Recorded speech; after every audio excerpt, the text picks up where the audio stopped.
केंद्र प्रजापिता ब्रह्मा कुमारी ईश्वरी विश्वविद्यालय दिव्य धाम civil lines Dhamtari की ओर से मैं आप सभी का हार्दिक अभिनंदन करती हूँ, स्वागत करती हूँ।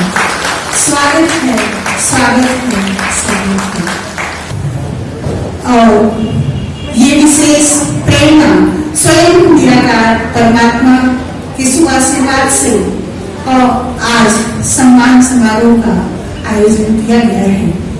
आज के इस आयोजन के सम्मानीय मुख्य अतिथि नगर पालिका निगम धमतरी के महापौर माननीय भ्राता श्री जगदीश राम मोहन जी आज के कार्यक्रम की अध्यक्षता कर रही हैं।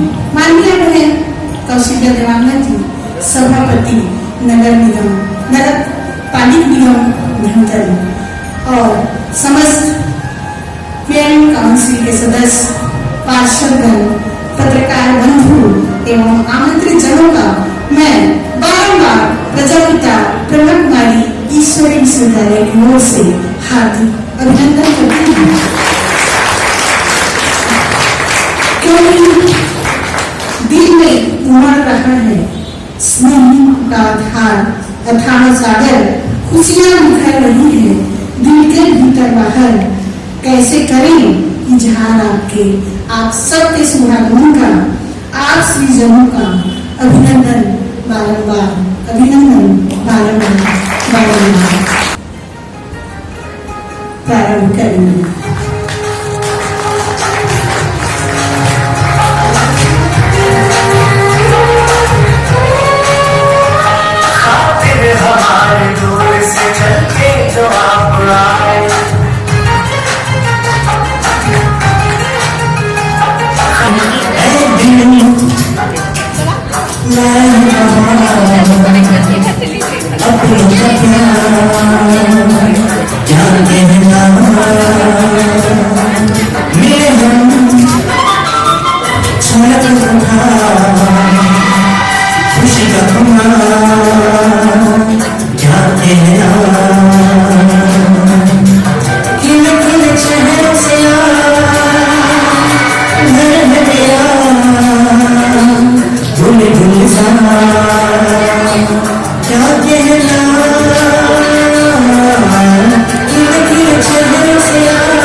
खुशी का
सम्मान समारोह के कार्यक्रम में मंच पर उपस्थित सम्मानीय दीदी सरिता बहन जी, मंच पर उपस्थित नगर निगम की सभापति सम्मानीय श्रीमती कौशल्या देवांगन जी, मंच पर उपस्थित कामिनी दीदी जी, यहाँ उपस्थित सभी पार्षद भाइयों बहनों और सम्मानित जन, हम सभी यहाँ सम्मान के लिए उपस्थित हुए हैं और गर्व महसूस कर रहे हैं कि प्रजापिता सेंटर के द्वारा हमारा सम्मान किया जा रहा है। मैं उसके लिए पूरे नगर निगम के परिवार सभी पार्षदों की तरफ से आपको धन्यवाद देता हूं। यूं तो प्रजापिता के किसी भी कार्यक्रम में मेरी उपस्थित रहती है, मुझे जहां भी बुलाया जाता है, चाहे रायपुर हो चाहे कहीं भी हो, मैं वहां जरूर पहुंचता हूं। कारण उसका यह है कि हमें ज्ञान की प्राप्ति होती है, वो ज्ञान जिसे हम किताबों में नहीं पढ़ पाते हैं, वो ज्ञान जिसे हम खोजते रहते हैं, वो ज्ञान हमें इस सेंटर के माध्यम से प्राप्त होता है। मैं इसलिए किसी भी कार्यक्रम को नहीं छोड़ता हूं। हम सभी जो है जनप्रतिनिधि बने हैं, चुन के आए हैं, एक उम्मीद और विश्वास जनता का है। अभी जो दीप जला है, एक विश्वास का दिया जला है। ये दीप जो जलाया गया है, उम्मीद का दिया है। हम सबके ऊपर निगाहें हैं पूरी जनता की, विश्वास है। जब घर में रात के समय में बच्चा सोता है तो उसे विश्वास लगता है कि मेरे बड़े मेरी चिंता कर रहे हैं, मुझे कोई अहित नहीं होगा, इसलिए इत्मीनान से नींद सोता है, चैन की नींद सोता है। और ये धमतरी की जनता भी आपके ऊपर उम्मीद करके आराम से सोएगी कि 5 साल आपको मौका दिया है, 5 साल आप शहर की चिंता करेंगे। ये हम सबको दायित्व प्राप्त हुआ है। अभी मैं समझता हूँ सरिता दीदी ने बहुत कुछ बताया।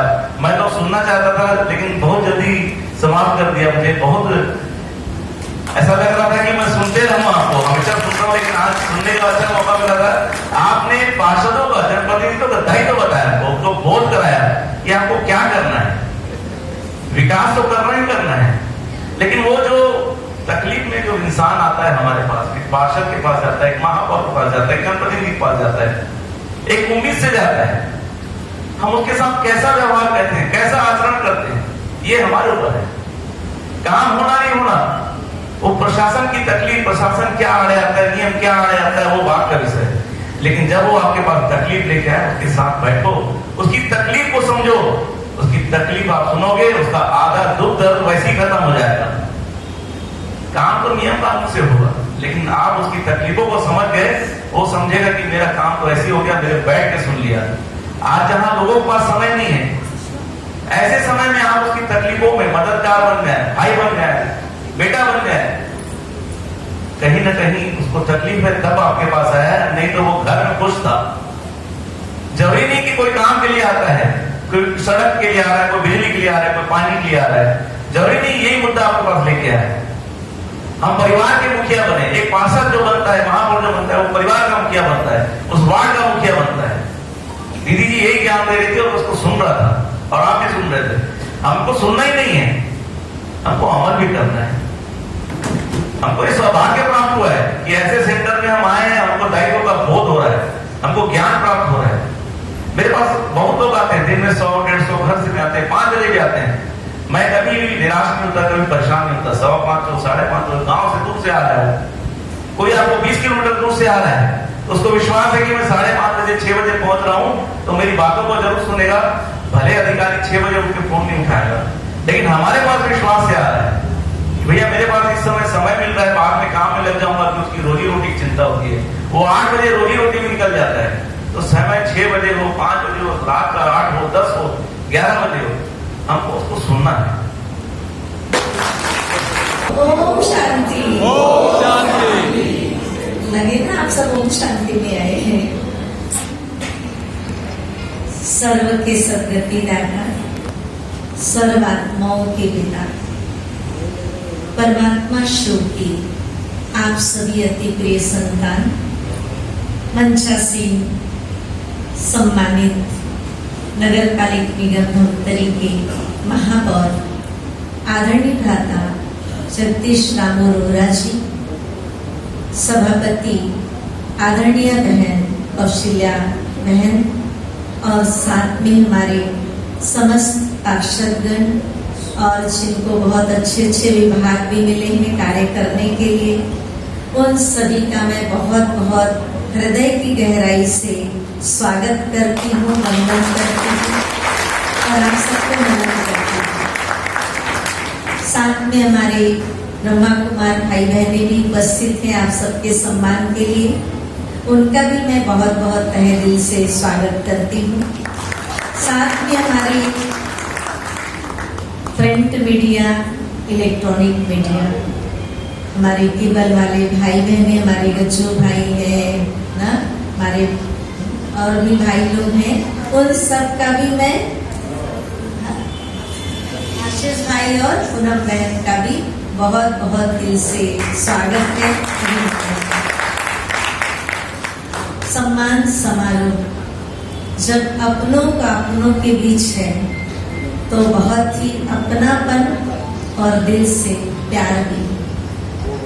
जब किसी के इतने सारे भाई बहन घर में एक पार्षद बन जाता है या किसी पद पर आता है, उस परिवार के लोगों को कितनी खुशी होती है ना, कि हमारे परिवार का एक मेंबर महापौर बन जाए, सभापति बन जाए या पार्षद बन जाए, तो इतनी खुशी होती है। और आप सोचिए कि मेरा तो पूरा ही परिवार है, इसलिए मुझे बहुत ज्यादा खुशी है, क्योंकि मैं आप सबकी बहन हूँ ना। और एक बहन के इतने सारे भाई बहन, सारे पार्षद, महापौर, सभापति बन जाए, उस बहन को कितनी खुशी होगी। तो प्रभु के घर आप सभी प्रभु रत्नों का, कोहिनूर से बड़े प्रभु नूर का बहुत बहुत भगवान के घर में स्वागत और अभिनंदन। मैं समझती हूँ कि बहुत सारी चुनौतियों के साथ, है ना, आप सबने जंग जीती है ना, जीती है ना, तो जीत की बड़ी खुशी होती है। लेकिन हार भी असफलता में सफलता की ही निशानी होती है। आप सबको एक बहुत सुंदर दायित्व मिला हुआ है, अपने अपने वार्ड का विकास का। वहाँ के जो भाई बहने हैं, जो लोग हैं, आपसे बड़ी उम्मीद करके आपको यहाँ तक पहुँचाए। क्या हमारे हर सुविधा का या किसी न किसी समस्या का निराकरण करने के लिए हर एक की आश आपकी ओर है। तो जैसे घर का एक मुखिया होता है, तो उस मुखिया को जिम्मेवारी भी होती है, परंतु साथ साथ उसका सम्मान भी होता है।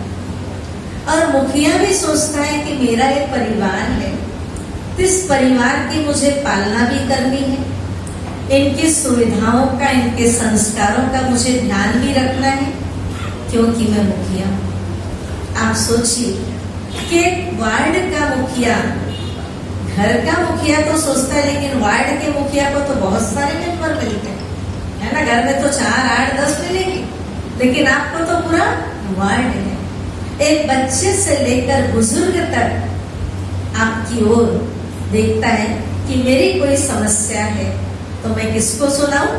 आपको आकर सुनाते हैं। हो सकता है आपके यहाँ सवेरे 5 बजे से भी पहुंच जाएंगे लोग, पहुंचाएंगे, पहुंचते हैं कि नहीं पहुंचते? हमारा काम ला कर दी, है ना। सोचते हैं ना, अभी किसको सुनाए हो?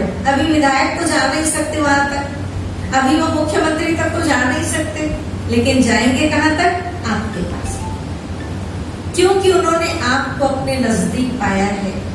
तो आप कभी भी उनकी समस्या को सुनकर कभी इरिटेट मत होना, क्योंकि आपको एक पद मिला है और इसीलिए उन्होंने आपको अपना बहुमत दिया हुआ है। तो जिम्मेदारी के साथ हमारे जीवन का व्यवहार, हमारी वाणी, हमारी उनके प्रति शुभ भावनाएं जो होगी ना, 3-5 साल क्या, अगले 5 साल में भी आपको चुनेंगे ना। आप ऐसा कार्य करना कि 5 साल बीतने के बाद ये नहीं सोचना कि मुझे टिकट मिलेगी कि नहीं मिलेगी, ये नहीं सोचना। हमेशा सोचना जो अवसर मुझे सेवा का मिला है मैं इनके दिलों में हमेशा बसता रहूं। मेरा ऐसा काम है। ये जब भी मुझे देखे तो इनको एहसास हो कि इन्होंने अपने कार्यकाल में हमारी हर आशा को पूर्ण किया। नहीं भी हुई होगी पर इनका व्यवहार हमारे लिए बहुत अच्छा रहा। वो दिल का सम्मान आपको हमेशा मिलता रहेगा, वो प्यार मिलता रहेगा, वो दुआएं मिलती रहेगी। धन कमाना अलग चीज है, लेकिन दुआएं कमाना वो हमेशा हमेशा के लिए होता है। और कहते हैं कि दवा से बढ़कर दुआ होती है, और जब दुआएं इकट्ठी होती है तो ऐसी ऐसी कहना चाहिए असंभव कार्य में, नामुमकिन में भी वो दुआएं हमारे लिए रास्ता साफ कर देती है। और उस दुआ के कारण हम कहते ना जाने मुझे किसकी दुआ लग गई कि मेरा ये कार्य अच्छा हुआ, मैं इतने बड़े मुसीबत से मैं निकल गया, जरूर किसी की दुआ मिलेगी। तो किसी एक व्यक्ति की दुआ भी काम करती है जो दिल से दुआ देता है। तो परमात्मा ने आप सबको एक बहुत सुंदर अवसर दिया है दुआएं लेने का और दिलों में बसने का। ये दिल का सौदा है। आप एक मुखिया होने के नाते सोच सकते हैं हमारी जिम्मेवारियां क्या क्या। एक शहर का विधायक होता है तो पूरे शहर को देखता है, जिले को देखता है, पर जो महापौर होता है तो महापौर की जिम्मेवारी तो ऐसी है कि आप एक वार्ड देखते हैं और महापौर पूरा ही शहर देखता है। तो सारे शहर की भी उन पर एक आश होती है कि नहीं, हमारे शहर का महापौर है, उनके दिलों में भी बहुत प्यार, और साथ में उनके अंदर एक रहता है कि नहीं, हमारा महापौर ऐसा होना चाहिए, ऐसा होना चाहिए जो हमारा कार्य बहुत अच्छा हो, हमारे शहर का विकास हो। और महापौर की भी जिम्मेवारी होती है कि सारे पार्षदों को लेकर एक टीम वर्क बनाना, एक हमारी टीम भावना को लेकर जब हम कार्य करते हैं तो हमारा कोई भी कार्य बहुत सहज होता है। और अपने कार्य को सफलता पूर्वक करने के लिए अपनी टीम को बहुत अच्छे से, प्यार से, एक बहुत सुंदर विचारों से उनका सम्मान करते हुए, देखो हम हमेशा कहते हैं भगवान के घर रिस्पेक्ट दो और रिस्पेक्ट लो। पहला कार्य क्या है? देना। पहला कार्य लेना नहीं है, पहला है देना। जो आप दोगे वो आपको मिलेगा। ये प्रकृति का नियम कि पहले आप दो। देखो धरती में आप बीज पहले बोते हैं, फसल बाद में आती, पहले फसल थोड़ी आती। तो पहले हम देंगे ना तो हमको मिलेगा। हम अपेक्षा ये न रखें कि मेरा मुझे ही मिलेगा। जितना देने की भावना होगी उतना कई गुना मिलेगा। हर एक को क्या चाहिए? स्नेह चाहिए, प्यार चाहिए, सहयोग चाहिए, शुभ भावनाएं चाहिए, यही तो दे सकते हैं। आज हमने ईश्वरीय विश्वविद्यालय में आपको क्यों बुलाया? हम सबका सबसे प्यार। हम ये थोड़े कि हमारा प्यार योगेश भाई से ही है ना, कि रामू भाई से नहीं। आप सबसे इतना ही प्यार है क्योंकि आप सब परमात्मा के बच्चे हैं और हम परमात्मा का कार्य करने वाली ये दैवी बहनें, ब्रह्मा कुमारी बहनें, जिनका की हर एक आत्मा के साथ निकट का संबंध है। यहाँ हर क्षेत्र के, हर भाषा के, हर धर्म की आत्माएं आकर मेडिटेशन करती है। मेडिटेशन का अर्थ केवल मंत्र जाप नहीं, लेकिन हम अपने मन को ईश्वर में लगाते हैं, एक ईश्वर में, और उस ईश्वर की जो शक्ति मिलती है, जो गुण मिलते हैं, उनके आधार पर यह संस्था नैतिक शिक्षा का कार्य करती है। साथ में सामाजिक, बौद्धिक, मानसिक हर प्रकार के से आत्माओं को स्वस्थ करती है। हर एक के अंदर बहुत ऊंची क्षमता है, देवत्व की क्षमता है, लेकिन हम भूल चुके हैं कि हमारे अंदर बहुत पावर है। जब हमारा पिता ही सर्वशक्तिमान है, ऑलमाइटी है, तो उस पिता के हम बच्चे, हमारे अंदर क्या पावर नहीं होगी? हम सबके अंदर बहुत अच्छी पावर है और विशेषताएं भी है। उसका कोई भी ऐसा बच्चा नहीं है जिसके अंदर कोई एक विशेषता न हो। हम सब विशेषताओं से संपन्न हैं और आप सबके अंदर भी जो विशेषताएं हैं आप उनको जरूर अपने कार्य में लगाना। उस विशेषता के साथ आप अपने कार्य को करते जाएंगे तो हमेशा लोगों के दिलों में आप बसे रहेंगे। ये परम पिता परमात्मा का आपको आज केवल सम्मान नहीं लेकिन वरदान है। आप इस वरदान भूमि पर आए और यहाँ से आप शक्ति लेकर के जाएंगे, क्योंकि ये शक्ति का स्थान है और वो शक्तियां आंतरिक शक्ति, केवल बाह्य शक्ति कि केवल हम बाह्य शक्ति के द्वारा किसी पर वार नहीं करते, लेकिन हम आंतरिक शक्तियों के द्वारा अपनी बुराइयों पर वार जरूर करते हैं। हमारे अंदर जितनी बुराइयां हैं या कमी कमजोरी है उसे हम किसी भी आधार से नहीं खत्म कर सकते, लेकिन एक मेडिटेशन जो हमारी आंतरिक शक्ति को जगाता है उसके द्वारा हम अपनी सूक्ष्म कमियों को खत्म कर देते हैं। इंसान का जन्म है और इंसान के जन्म में रहकर हमने अगर ईश्वर को याद करके उसकी शक्ति का उपयोग नहीं किया तो हम खोखले रह जाएंगे, हम कमजोर रह जाएंगे। ओम शांति। ओम शांति। बोलो भारत माता की जय। बोलो भारत माता की जय। अतिथि के रूप में महापौर जी और हमारी संस्था की दीदी हैं और सभी पार्षद बहन और भाई सभी का स्वागत है, अभिनंदन है। मैं प्रजापति ब्रह्म कुमारी ईश्वरी विश्वविद्यालय की ओर से आपको हार्दिक बधाई और शुभकामनाएं देती हूँ। हमें आज यहाँ अवसर प्रदान किया है हमारा संस्था विश्व शांति, नैतिक मूल्यों का पर्यावरण संरक्षण और स्त्री शांति के जागरण के लिए निर्धारित कार्य करती है।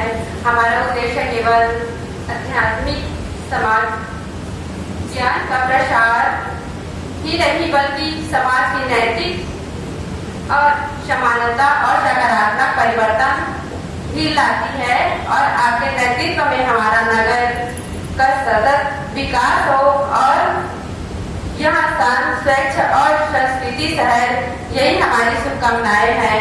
ओम शांति। ओम शांति।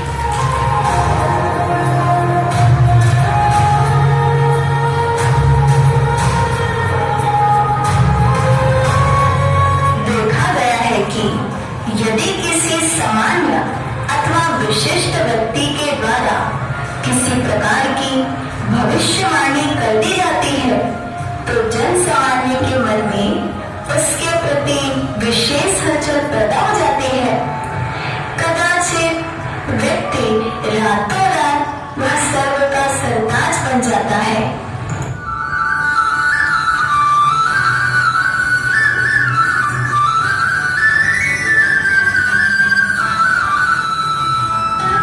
इस शाम में लगेगी दरबार, होगा हमारे सम्मानीय अतिथि गणों का सम्मान के इस सुनहरे समय में जगमग उठेगा यह भव्य सभागार।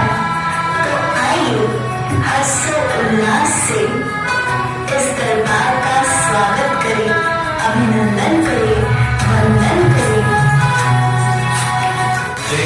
सजा है संगम युग का दिव्य राज दरबार, सजा है संगम युग का दिव्य राज दरबार। ऐश्वर्य अधिकारियों, ऐश्वर्य अधिकारियों, स्वागत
अधिकार का तो सुव्यवस्था के प्रयास का।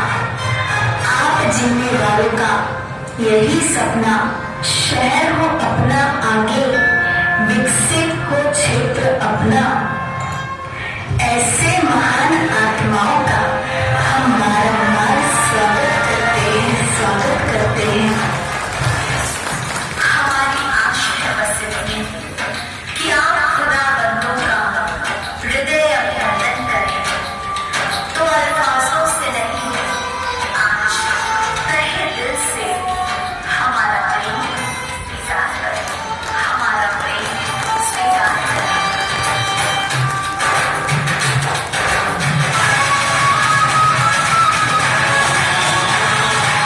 सिर्फ कह जाए या आसमां पर लेते, तारीफें आप जैसे नूरों की है शुक्र नमा हमारी हर सांस, क्योंकि आपके कदमों का स्पर्श है तोहफा एक खास, तोहफा एक खास।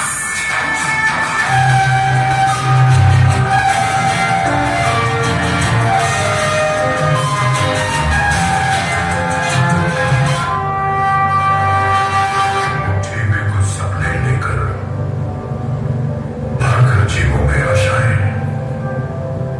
दिल में है अरमान यही, कुछ कर जाए, कुछ कर जाए। सूरज सा तेज नहीं मुझ में, दीपक सा जलता देखोगे। सूरज सा तेज नहीं मुझ में, दीपक सा जलता देखोगे। अपनी हाथ रोशन करने से तुम मुझको प्राप्त करोगे, तुम मुझको प्राप्त करोगे।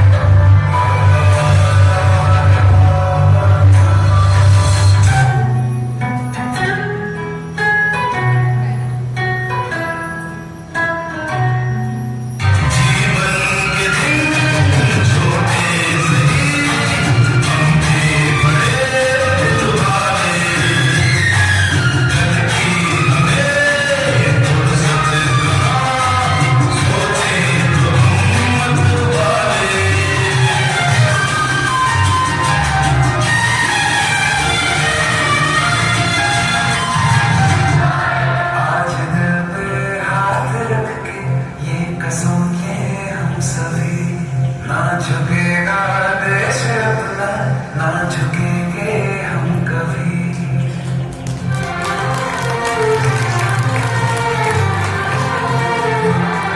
आज दिल पे हाथ रख के ये कसम ये हम सभी, ना झुकेगा देश अपना, ना झुकेंगे हम कभी।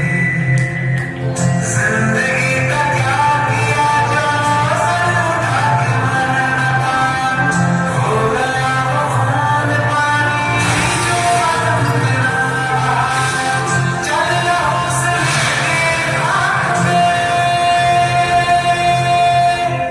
यदि भारत माता के चरणों में लहू बहा करके आगे जाना है, तो मैं इस पद को ग्रहण करने के लिए पूर्ण रूप से तैयार हूं। ऐ भारत माँ तेरी माटी तेरा देश पहले, दुनिया के सारे सुख पीछे है मेरा देश पहले। है तिरंगा शान अपनी, देंगे इस पे जान अपनी। जन गण मन अधिनायक जय तेरा संदेश पहले, दुनिया के सारे सुख पीछे है मेरा देश पहले।